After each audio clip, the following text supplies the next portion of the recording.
छिहत्तर जोगे जोगे छौड़ी खेला कर धारा लगोइनी 376 आगे देख ले बउले तो जे हमारा से छौड़ी टक्कर आगे देख ले बउले तो जे हमारा से छौड़ी टक्कर जोगे जोगे छौड़ी खेला कर धारा लगोइनी 376 जोगे जोगे छौड़ी खेला कर धारा लगोइनी 376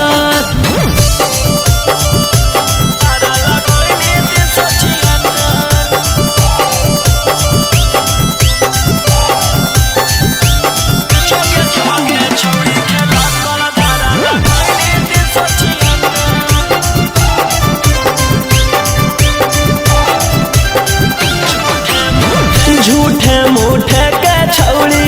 हमारा फसावो हिंगे जाई के थाना में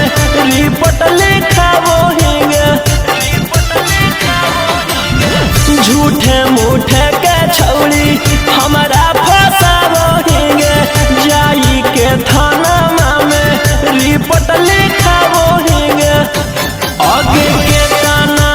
गिर गेली कि हमारा गिरावेला भीड़ गेली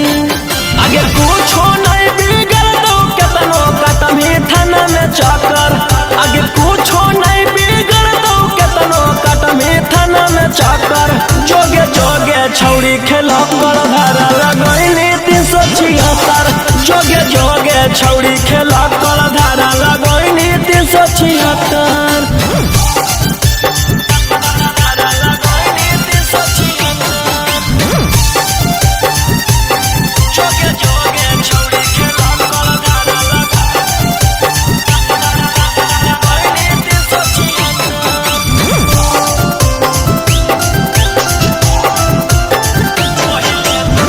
पहिले तू कोइनी भाषण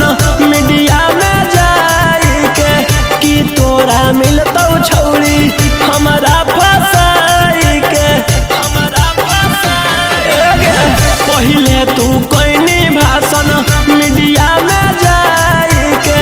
कि तोरा मिलतौ छौड़ी हमारा फसाई के कि जहिया जेल होतौ फिर बेल लेके उहे खेल होतौ आगे रोही राऊ सनवा दिलवा कैले हकौ पत्थर आगे राजा राऊ सनवा दिलवा कैले हकौ पत्थर जोगे जोगे छौड़ी खेला कर धारा लगोइनी 376 जोगे जोगे छौड़ी